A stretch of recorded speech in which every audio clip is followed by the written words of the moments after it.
star has had several incidences lately, and I'm worried there could be some type of issues at home. Excuse me, issues at home?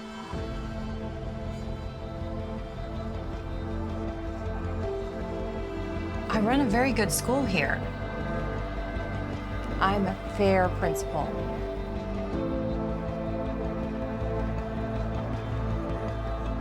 So I'm just supposed to let my daughter's self-esteem be shattered.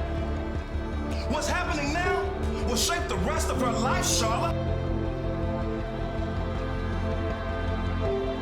Avery, that's not realistic. That's not how the world works. Jazara, where are you going?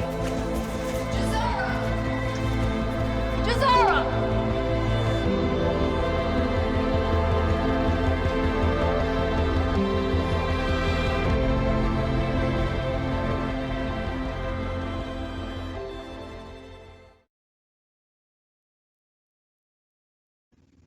Hi, thank you for coming to Star Net Studios. I am Andre Tucker. Today I'm talking to a Dallas-based producer, director.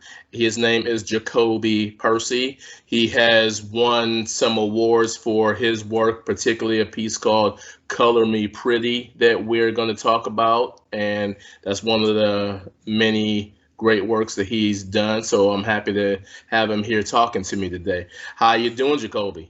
I'm doing great. I'm doing great. Good to see you. We've been trying to do this for the last, year or so. Been going back and forth. So I'm glad to see you got the platform going. And I'm just thanks for inviting me. Well, thanks for being here. So, like I was saying, so we were Color Me Pretty, and it's a piece that refers to the things that a young person can go through in school, and is definitely very, very relatable. And one of the things I know that you've, as I mentioned, you've got some award recognition, so I want to bring that up. It was the Austin Revolution Film Festival, I believe, and you were awarded for, I believe, best, Texas drama short. I believe you won that, from what I can tell. And then your lead actress in this film, Miss Gabrielle Pauline, and she was recognized as a winner as a youth actor, I believe. So, and I can see why, because I saw that piece and she did some good work. So for people who aren't familiar, I don't want to give a whole lot away, but you want to break down a little bit of a synopsis of Color Me Pretty, and what made you pursue or work on this particular direction. Okay. Yeah. Well, the film basically, it's about a young girl who begins having self-image issues after moving to a town where she's not wanted. And the film basically is about what we experience as people of color moving to a different city, just going to school on an everyday basis. It was inspired by, I had a close family member who was going through it at the time. Mm-hmm. And with the addition of what you see on TV, you can turn on any news channel and you see, I think one that really just hit home was a girl. She had to cut her dreads off. And the school system was saying it wasn't appropriate. And it was just, I don't know, it just sit right with me that you're telling me that my hair, my natural hair, is not good enough for you. It's not appropriate. And because it was a certain length and it was dreads, they want her to cut her hair. So the story is a combination of real life stories. And then, plus I put my own little salt and pepper, little ingredients on it to add to the story. But it's just a combination of a couple family members, what they were going through, what I've seen growing up as a person of color, and also what I've seen just what's happening right now. What you see right now Yeah. with natural hair and kids who go to a predominantly um, white school, and it's all children of color. And I mean, even if it's somebody who's not of color, um, they may go to a different school and experience that. As you can, I don't want to really give it away the ending, but I mean, as you know, there's a twist. Right. Right. Things full circle like they do in real life. You know what I mean? Yeah. So yeah. Yeah, I was thinking the same thing because I was just you were saying that I don't want to give away the ending either, but as you just said, it has a very interesting ending that they come full circle, and I think it was very that was I don't want to say pleased, but I think it has a Right. pretty semi a satisfying ending, and I could see how the award recognition came into play there because of the way that things turned out, as well as the journey getting there, Right. and things like that. Sometimes the school administrators may not give the responses that are needed in these situations. Sometimes they do, sometimes they don't. I mean, it depends on the Right. school, depends on the individuals, because people bring their own life Right. experiences, their own personal views into the thing. But so let me ask you this. So I mentioned the award quite a few times here, but are you getting feedback as far as people speaking directly to you, as far as what they think? Like, do people come up to you on the street, or come up to you just, or contact you and say, I thought, this, or it made me feel that way?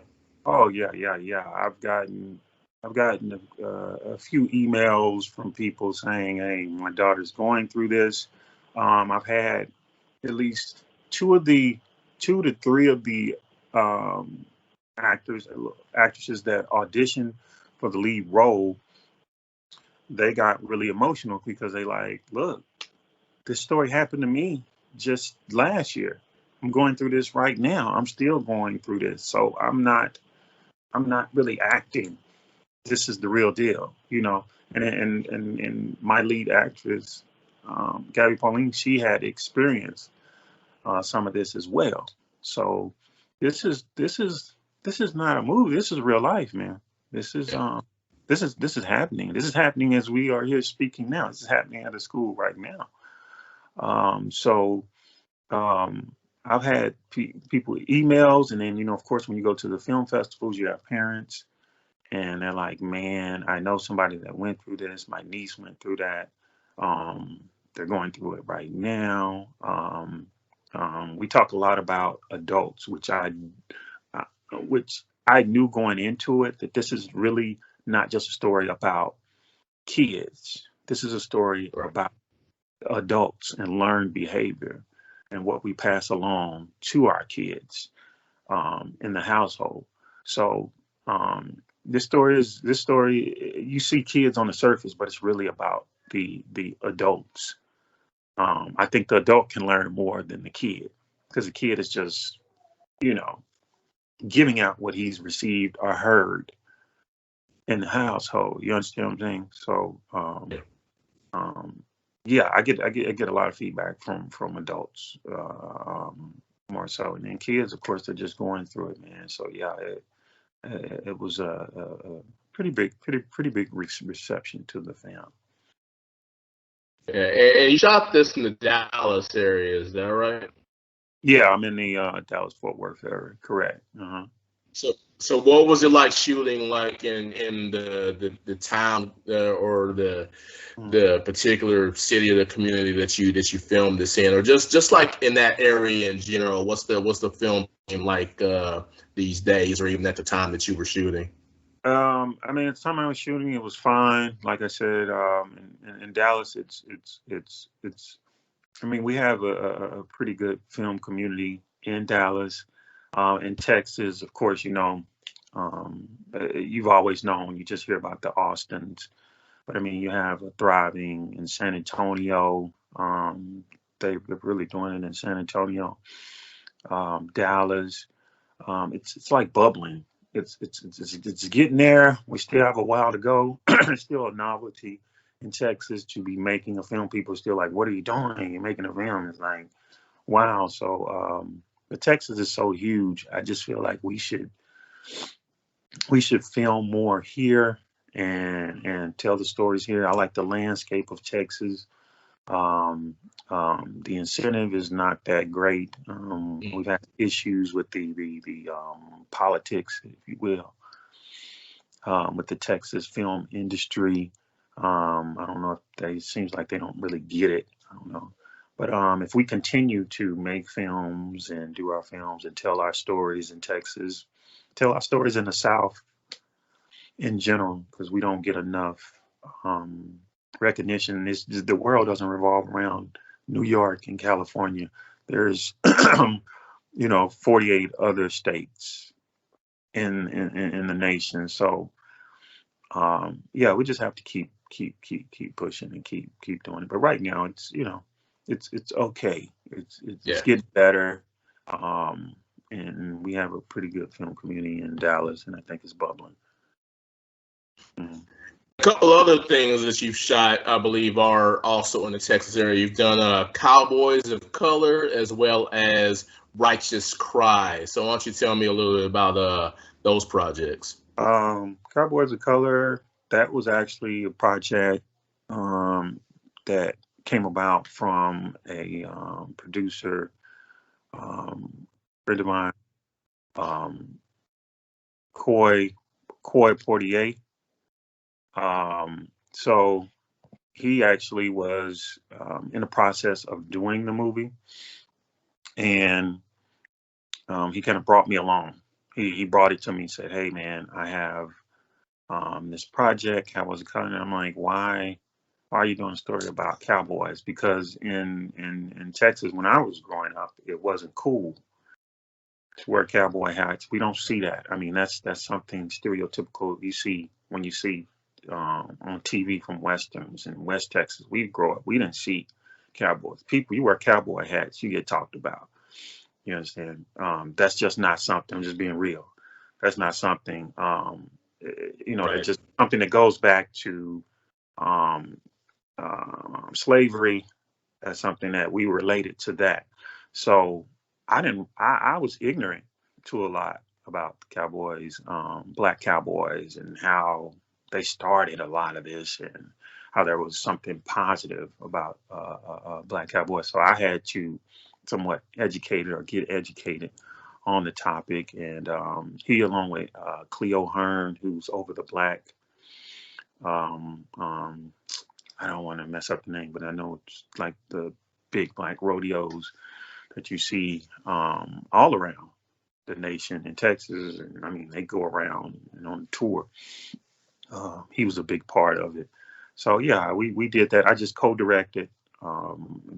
Coy did most of the directing. He just brought me along to assist with it, and I somewhat helped produce. But that was his baby. It was a good experience. I learned some things about the history of black cowboys, and that got a big reception.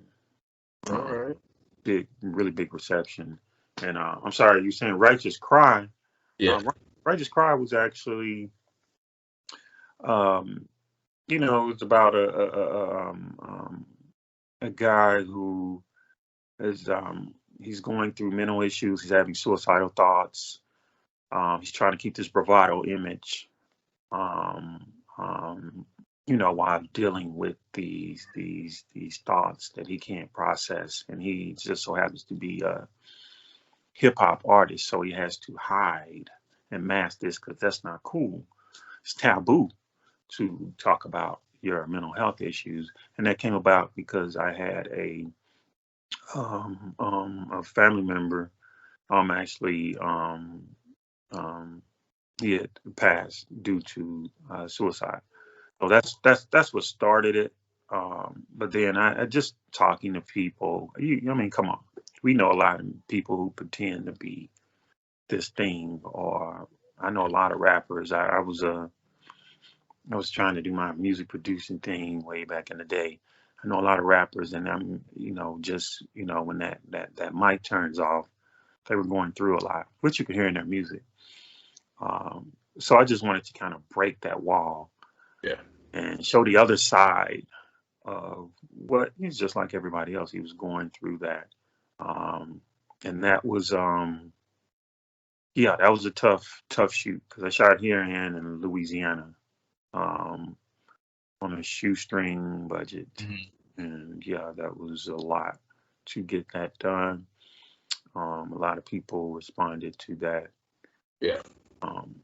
Short, but it caused a lot of dialogue. Yeah. I mean, Good. All right. Well, before I let you go here, just let me know if there's a particular website or a social media that you want to direct someone to if they want to see what you're working on next, or what you maybe anything else you might have going on. Right. I have a new website under construction. I mean, it'll be under jacolbypercy.com. It's not up now.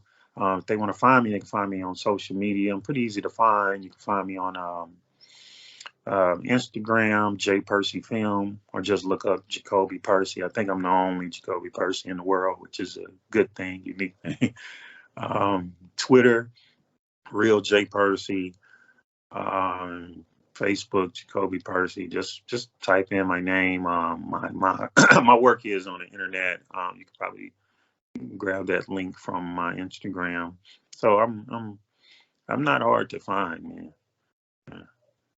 All right. Okay. Well, thanks again for coming on board with Starnet Studios. It's good to see you, and certainly people will be checking out all of that social media as well as your website, and look forward to see what's going on with you next. Oh yeah, and I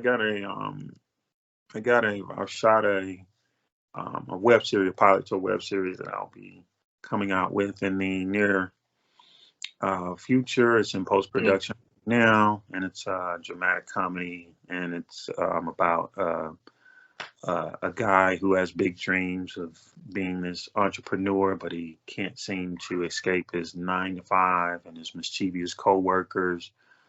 So it's about a guy who's trying to get out there and, live out his dreams. But he keeps getting caught up in that mindset, the 9-to-5 mindset that we have.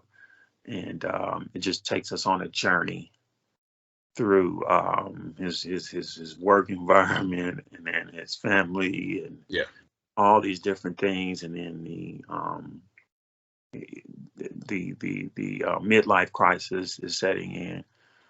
So just you can look out for that soon. Is there a particular place? I mean, is that going to be on your website, or is there a particular streaming platform you expect it to be on, or? That'll be right now. I'm working on the as far as the streaming platform.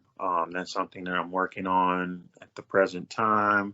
Most likely it will be for this pilot. I'm working on getting this to a big series, but the big pilot, that'll be public or be all on my social media. So and on my website when that's up and running.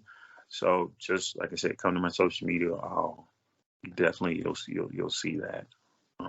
Coming up in the next few months. All right, good. Well, certainly keep an eye out for that and everything else you have going on. And once again, thanks for coming to Starnet Studios. It's good talking to you. Hey, man, good talking to you. Thanks for having me.